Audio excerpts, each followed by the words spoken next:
Hey, Chris. How's it going, Chris? Oh, I'm great, man. Excited I always tell everybody interface and data help is our central nervous system, our spinal cord. But I don't actually get to do a lot of webinars on it. I talk a lot about FUB and other stuff. So FUB works through this. So yeah, I'm always excited to feel like it's a niche product people don't really know about, but they hear about. Yeah, exactly. Yeah, so now we're trying to get the word out. Now that we have the 2.0 system up and running, we're letting everybody know about it. Are we We one of won't, the earliest adopters that are customers still? I feel like we've been around a bit. yeah. I think, Like you were still manually building forms for us when we yeah, started. exactly. Rolled out this appointment But form. Shannon and I were just talking we, about, we rolled them out in 2 months apart. It was so new at the time. We didn't even have all the forms out. yeah, exactly. We were building one form at a time into Follow Boss. It's been years. And then we connected OTC. That was a lift. Yeah, that definitely was a lift. Now we have to relift that to get it into 2.0 because they have a better way of sending data into open to close. And so the Yeah, 2.0 forms, we're going to utilize that. So all the field mapping can be done in open to close. love that. Awesome. All right. So we'll go ahead and get started. Can you guys see my screen? Interface presents. Yes, sir. All right. Awesome. All right. Let's get going. Okay. So how to optimize your follow boss smart lists, build user type smart lists and dynamic smart lists to maximize the results of your sales activity. Thank you from Interface. Here's the team. We've been working a lot on this. So definitely very excited to have everyone here. You guys have grown, man. Yeah, definitely. We have a lot to build. We have primarily it's developers. All right. So what you learn on this call. So the way we do regular, you learn Fall Boss smart lists have limitations that cause leads to slip through the cracks. You also learn how user type lists, such as inside sales agents, outside sales agents, and lender lists, can allow your team to work together in Follow Boss harmoniously. And you'll learn how dynamic smart lists provide a more optimal follow-up cadence. Before we start, when we usually do webinars, the information will help you whether you become an interface customer or not. The reason for that is because there's usually a do-it-yourself option to accomplish what our platform does, but our platform allows you to do it faster and better. But that's not the case here. For dynamic smart lists and user-based lists, there's no do-it-yourself option, and really we're the only game in town. I don't know of any other way of accomplishing what we're going to accomplish on this call today. So there's not going to be as much teaching. We're just going to go into how our platform does what it does. So how this will work, we're going to run for about 30 to 60 minutes, depending on how many questions we get. I'll stick around after the presentation for as long as necessary to answer questions. Go ahead and type in your questions as you think of them. If something comes up as we go through the presentation, I'll address it. And this is being recorded, so I'll tell you how to access the replay at the end. All right, so why am I here? Who am I? Who's Interface? So I started my career as a real estate agent doing multi-family properties in the Inglewood, Hawthorne, and Gardena area, right where the new Los Angeles Stadium is now, selling multi-family properties back in 2007. Absolute best possible time to get into real estate. So when the market collapsed, I actually played online poker professionally while living on the beach in Mexico. You can see my office here overlooking the Pacific. So online poker requires a very similar skill set to data science and analytics. So after my poker career, I taught myself how to code in a bunch of different programming languages, got into data science and analytics, got hired as a database manager for the top selling real estate team in San Diego at the time, Reef Point Realty, got quickly promoted to chief data officer, and then started Interface originally as an automation and integration solution for Follow Boss. So what does Interface do? So we're an automation and integration as a service platform. We connect the best web apps in the real estate industry, such as Follow Boss and Open to Close, and we enhance their capabilities. Our focus is on keeping agents in Follow Boss and building customizations that force them to do what they're supposed to do and prevents them from messing everything up, which I'm sure everyone on this call can appreciate. Recently, we partnered with the Whissel team to build analytics into the platform, and we'll be releasing that in Q4. So a couple other things I wanted to go over briefly. So we also have a drag and drop web form builder. We're not going to be going over that in this webinar, but we do have the capability of building out web forms that What's a They're web form, Daniel? like Google Forms or Jot Forms. So a digital form, you can collect data from your agents. Most teams are using web forms, but they're outside of Follow Boss. Our forms get embedded directly into each Follow Boss contact in an embedded app. So they'll create and update deals and they can trigger automation, virtually any automation you need to happen in Follow Boss at each stage of a transaction. And so instead of teaching your agents how to do 5, 6, 7 different things at each stage where they're going to forget to do it most of the time, we build out forms, trigger all the automation from the forms. And so all agents have to do is remember to fill out a form, and then everything else in Follow Boss just gets done for them. So it Yeah, I think simplifies. something that's been underappreciated on our own team with our agents now that we've had custom forms for so long, and I know you used to build them custom with a bunch of tech to make other third-party forms like JotForms work or Wufoo, any of those, but not having to put duplicate data, or even the first time, not even duplicate, like putting someone's name or email or phone, or if agents have to fill all that redundant data out and then you get to pending and you've got all this transaction data they've already told you, most teams probably have an adoption issue and their TCs probably are not able to scale with the company the way that team leader would want them to grow. It's a big tech issue for a lot of teams if they can't get their agents to follow process. This simplifies that a ton for us. It definitely simplifies a lot of things, streamlines everything, allows you to show what fields you need to, what data you need to collect from the agent. And Follow Boss is just a big list of custom fields. So displaying only the fields that are necessary, requiring certain fields, and then triggering automation from it just streamlines everything. We'll probably do a webinar specifically on this maybe next month, but this isn't the focus today. So another product that we're working on is our business intelligence and analytics platform. We'll be releasing this in Q4. So we're going to have customizable report engine. You'll be able to do goals, challenges, leaderboards, ROI reports, and we're going to start launching it next month. Conversion ratios. Here's what we've built so far. We have a data table that's very similar to a spreadsheet, but not the focus today, but something to keep in mind. So if you're ready to learn how to optimize your Follow Boss Smart List, go ahead and type yes into the chat.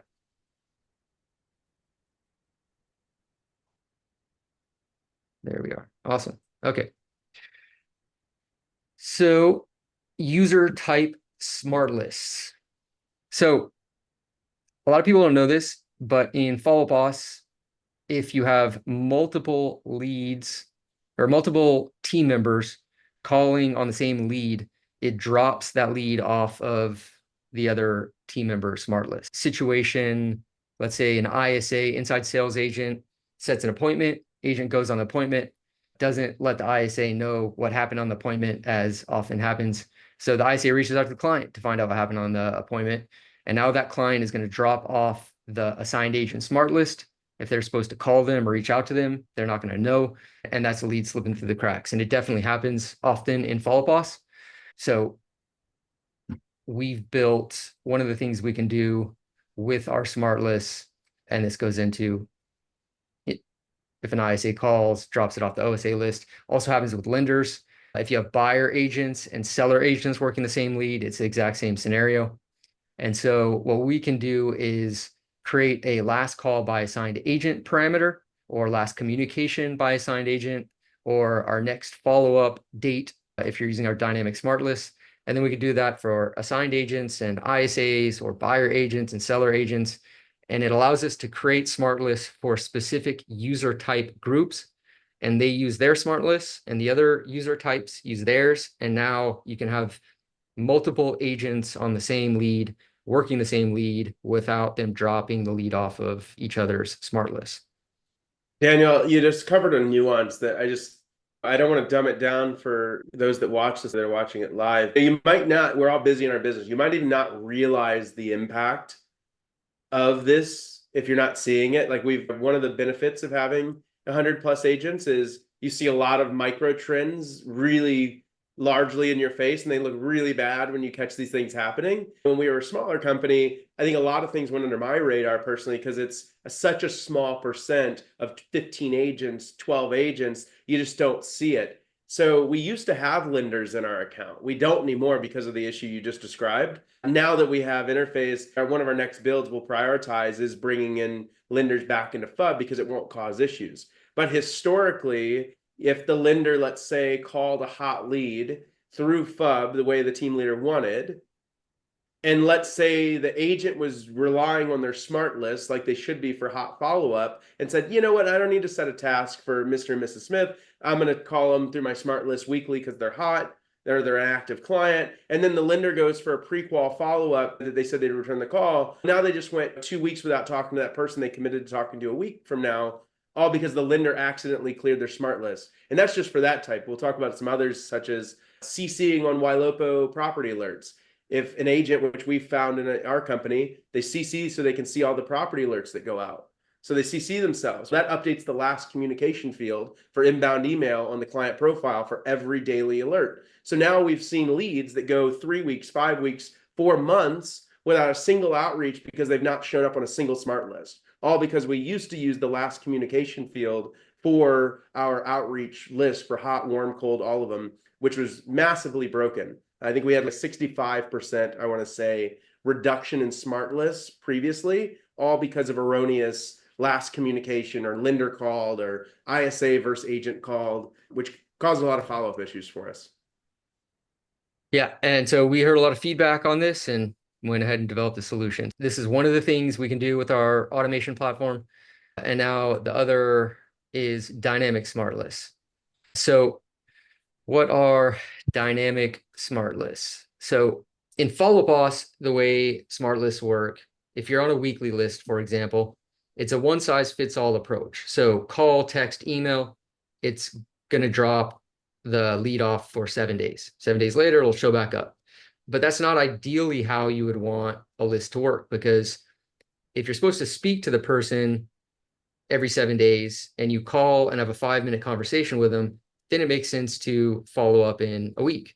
But if you call and get voicemail and it's a 30-second call, doesn't make sense to follow up in a week, because if that happens 2-3 times in a row, now it's been a month and you haven't spoken to somebody who you're supposed to be speaking to. And it does, Daniel. I'll just interrupt that. It does.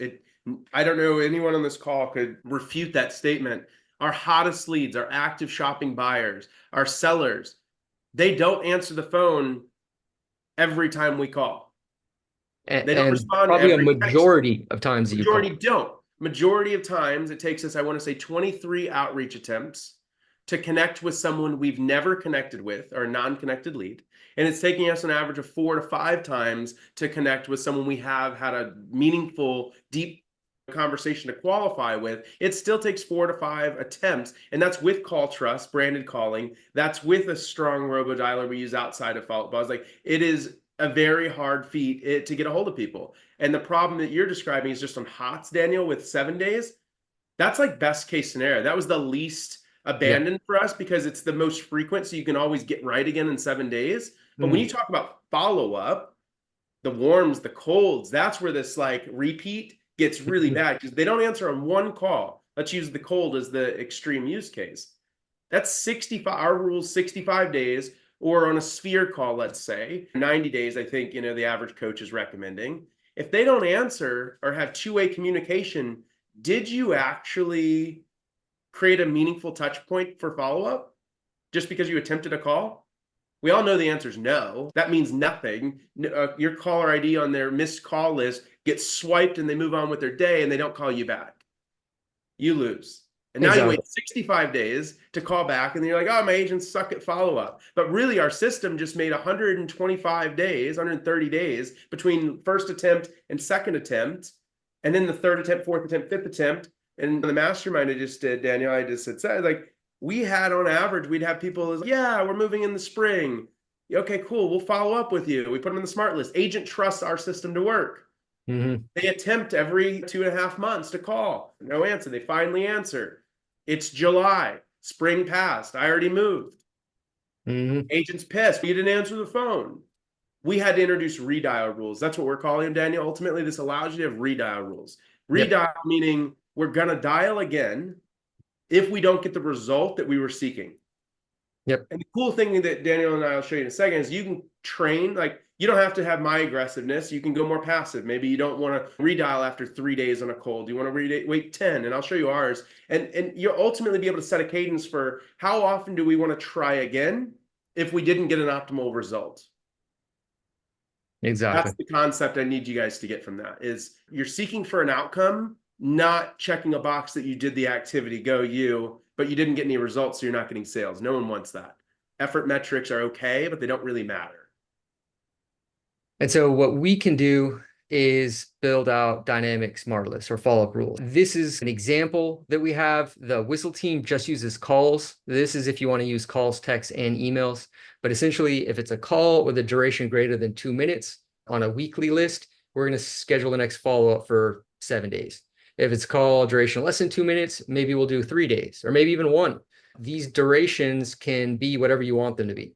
Now, an inbound text, you wouldn't even want that to drop it off the list. What you'd want an inbound text to do is to add the person onto a list because you got to reply to this text. So now we schedule the next follow-up for immediately so they appear on the list. Outbound text, not as valuable as actually speaking to them. So maybe we do a follow-up in 5 days. Same thing with inbound text and actually this is supposed to say email. Inbound email, outbound email, we pretty much do the same as text. You have a lot more control of when the next follow-up is going to be scheduled based on the activity that was just logged. So does that make sense to everybody? Does anybody have any questions on how this works?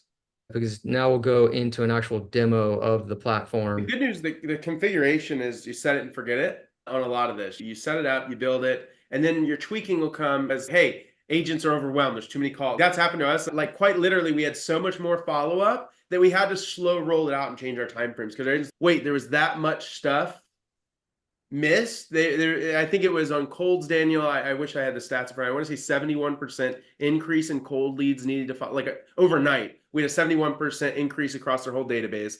On warms, which were 29-day repeat. Traditionally, we want 29 days two-way communication. Those increased, I want to say, by about 40%, and then our hots increased by 25%. Obviously, those cold leads are going to have the biggest increase because the redial rules have the longest amount of time in between. Exactly. All right, so who's excited to see a demo? If you want to check out a demo on how this works, go ahead and type yes into the chat. I want to make sure everyone's still here and alive. Awesome. All right, so let me go here. Oh yeah, if you have two agents on the same lead. Yeah, and then the way you would do that, and the cool part is what we're showing you, Ashley, is this is our configuration. In the back end, you can do any configuration you want. So let's say the collaborator is going to be someone and the agent is going to be the primary. Daniel, the cool part is we can update any custom fields. So you could set some rules in custom fields, but you could absolutely create a redial rule and communication re-engagement rule for the buy side and the sell side through the dynamic custom fields and the dynamic rules and the automations. Yeah, exactly. And if you want to have different rules for different user types, we could do that as well. Like your It's ISA, infinite. you could have different cadences because they're hammering the phones. And then if you want to back it off a little bit for your agents, we can do that as well. All right, so this is interface. So like I mentioned earlier, we have a few different platforms. Automation is what we're going over today. We also have our form builder and then analytics coming soon. So we're going to jump right into the automation platform. So I'm sure everyone or most of the people on this call are familiar with Zapier. So this is a similar setup as Zapier where we can build out workflows, but it's specific to Follow Boss. And it has a lot of capabilities that aren't in Zapier or in Follow Boss automation. So we're going to do a test here. Okay, so here are the different triggers that we built so far. And as you'll see, a lot of these aren't anywhere else. So person created, person updated. This is very unique. So this will trigger automation in Follow Boss when a specific field on a lead By the way, record. I have to interrupt that. I'm in Automations 2.0. I think it's in beta. Dan and team did a phenomenal job on Automations 2.0, and it solves some things for a lot of users. They are not looking to compete with this. This does not exist. Also, this, you call it what you want, that's also managed. I don't know if a lot of people know this, Daniel. Make any of these automation platforms for Follow Up Boss or for Google Sheets. And the integration for Zapier is managed by the company of the integration. So Zapier does not have these endpoints available. The only way you're accessing the ability to use these as triggers is if you have a developer or someone that's writing custom APIs for you, then they're listening for these type of events. So I think it's a very big clarity point for everybody. And then you can connect these things to native because of the tag system or through Zapier if there's limitations. But this is the only system that exists besides writing custom code that allows you to trigger, let's say, when a collaborator is added. I know that's a big one people want. Or when a collaborator is removed, and then you can filter by which collaborator was added or removed. That's just, so if you go to the person updated field, drop down there, Daniel. Yeah, when a lead reassigned, that's a big one. So Lead if reassignment as a taking trigger. stuff out of the pond. Yep. So just lots of different, these people endpoints are very valuable for the smart techie people that are writing code. This gives it to every team leader right in your toolbox to be able to create custom automations natively in FUB with this or directly in interface. It's dynamic. Daniel really and team thought about that is, hey, we're not going to be able to build everything all at once. We're going to have priorities, but let's make this work really nicely with your current workflows that you already have and just bolster them, even if that's all you need, better filtering, things like that. So also person deleted, tags created, person stage updated. So if a note is created or updated, it creates some really interesting possibilities because you can trigger automation if there's like coded notes or if notes are I'll coming. give an example. Can I give a use case there, Daniel? Like a coded note would be for Ylopo users, this person re-engaged with your remarketing, or they've been off site for 90 days. Or you might have a task you're looking for. I know you guys are working on the task. I don't think that one's available yet, right? No, tasks we'll be adding soon. Soon. So even if not, if you guys don't know, like a lot of the companies like Ylopo or Real Sky, any of them, they do a redundant approach of tags, tasks, and notes. So the way you would use this note creator is look for a normalized note, not like an agent note that they're going to write whatever, but any company that's posting notes to your system, you can scrape that note for specific messaging, exact quote, and then you can use that to create a trigger downstream of a workflow automation, email action plan, campaign, and just deepen the already existing integrations you have. So that'd be a notes use case. And then Will Ward asks, it can create custom filters. So let's create a trigger, Daniel, if you don't mind. And we'll show that, like it's a reassignment trigger, if you want to show that one. Yeah, let's go through the rest of the triggers first, and then we can go back and filters will be the next step, though, Will. You're able to slice and dice a filter for completion or not pass through, literally based on any criteria within FUB. Yeah, email created, appointment created or updated. So this could be used for appointment outcomes. This is the one thing that has an overlap with the Follow Boss 2.0. I think that's the one trigger they're adding. So text message created, call created, and then deals created or updated. And this is the same as the lead record. If a specific field on the deal is updated, we can trigger automation from that. And so the calls, texts, and emails is what we're utilizing for our dynamic smart list. So we're going to go ahead and click on call. And we're going to go through. So we're going to build out a workflow for if a call happens that's greater than 2 minutes. So we're going to test our trigger here. So now it pulls in. So one of the things we do a little differently than Zapier is we go and pull extra data in so you don't have to do that little get step. So in Zapier, if a trigger happens and you want related data, you have to add like a step. We go in and pull all the data related to the call, and we also go in and pull all the data related to the person. And so you have all that to work with in the next steps. So now that's a little deep, Daniel, just even for me, I'd say you're a brilliant developer. So just if you've built Zaps or you haven't, for example, I'll use the people and the deals objects in Follow Boss. Let's say you created a trigger. What was the trigger? Call. But you wanted to know, do they have any appointments set or appointments met in the deals section? In FUB, when you do a trigger for which calls created, trigger doesn't actually exist in Zapier, but roll with me on the example. They go ahead and they create, and you would say, I only actually want to look at this if they've had a met appointment with our agent in the deals section. Then you would, to Daniel's point, you'd have to do a lookup step, look up any active deals against the user ID for that contact that had the call created. And then that will pull in deal data. And then you do a filter. So you get like a 5-step process that we've completely eliminated here into a single step filter. Now you just do what you want. Yeah. And so now we have filters. So we have some pre-created filters. We want to make it as easy as possible.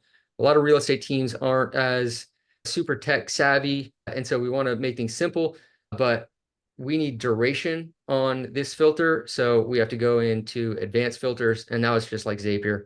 And so I can come in here and search for duration. And now I have call duration. And then we want to do greater than or equal to, and then this is in seconds. So we're going to do 120 seconds. And so now if a call is logged that the duration is 120 seconds or more, this automation is going to run. And so the next step is we have this utility. It's a date calculator. And this example we're doing for a weekly list. So we're going to take today's date and we're going to add 7 days. And so now we have a date 7 days from now. And then our actions that we have available are, we can apply a tag, we can trigger an action plan, or we can update the lead record. And so for dynamic smart lists, we create a custom field. So a hot active next follow-up date field. And then we populate the calculated date to that field. And so now the way we configure the smart list is when this date arrives 7 days from now, this lead is going to show up on the smart list for them to be called. And then we set up a workflow for all the different activities you want to allow to reset the smart list. The Whissel team is just called greater than 2 minutes, call less than 2 minutes. Other teams, they want to include texts and emails. However you want it configured, we can configure it. We know that the average voicemail takes a minute and I think 5 seconds to get to. I think we did 90 seconds and we said, yeah, if you get rushed off the phone in that first 25, 30 seconds, you should call back. Nothing meaningful happened there at the grocery store. The kids were yelling in the back of the car. Something was happening. Yeah, so that, and the cool part is I'm actually noticing instead, this is really fun. I don't know if you did this on purpose or this just happened to happen. We've actually built our dynamic smart list to do the same thing, but we built them completely differently. Daniel's is looking to post when to call. Mine is looking when the last one happened, and I'm using FUBs. I think that's just a cool thing to just say out loud is we've built the same thing. We built it together, and then Daniel naturally overhauls and engineers things to be more efficient. But yeah, we're doing inverse ways of doing the same thing, which to me, I think just speaks to how capable the system is and how dynamic it can be, is that we can literally build inverse of the process, one on lagging date, one on the next call date, and both can accomplish the same thing in FUB. Exactly. What do you mean by multiple criteria in the trigger, Ashley? Let's see, call duration and text. Yeah, so you'd set up different automations, Ashley, Exactly. ultimately, and they're going to stack and work within rules together. Exactly. And so what we're doing is we're populating the same field in all the different workflows. So this would be the field for your weekly list. And so we would set up maybe 5 or 6 talk it different through how the automations. two would, like a real world use case. You'd call, it didn't answer. So you would set the next date for, let's say in our rules, 3 days from now, because they didn't answer. The call was less than 2 minutes. So now that custom field in FUB called hot active follow-up date is September 3rd.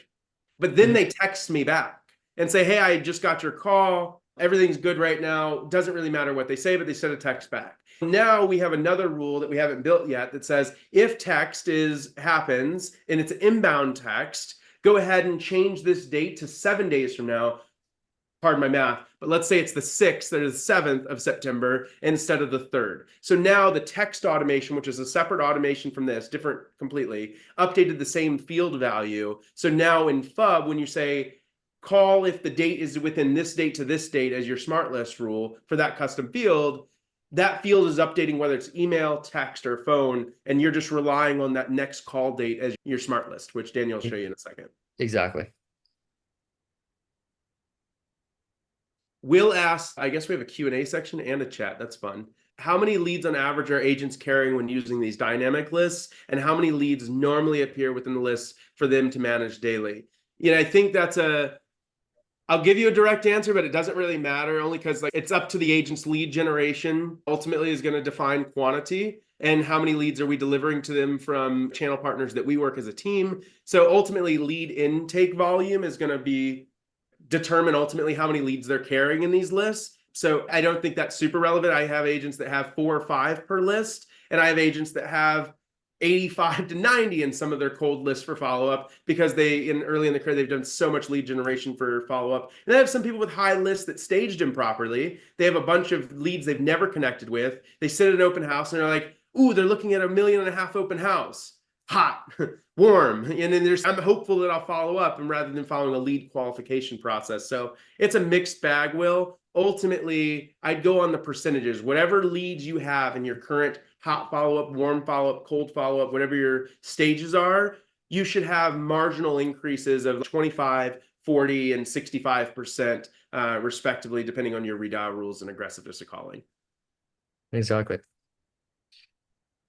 All right. So is there anything else we want to go over on the platform? Anything else? Well, quickly, some other stuff we're going to be adding in. So right now we can send webhooks to Zapier. So you can use this to trigger zaps as well. So now all of our triggers that we've created can be used to chain into Zapier and build automation off of that.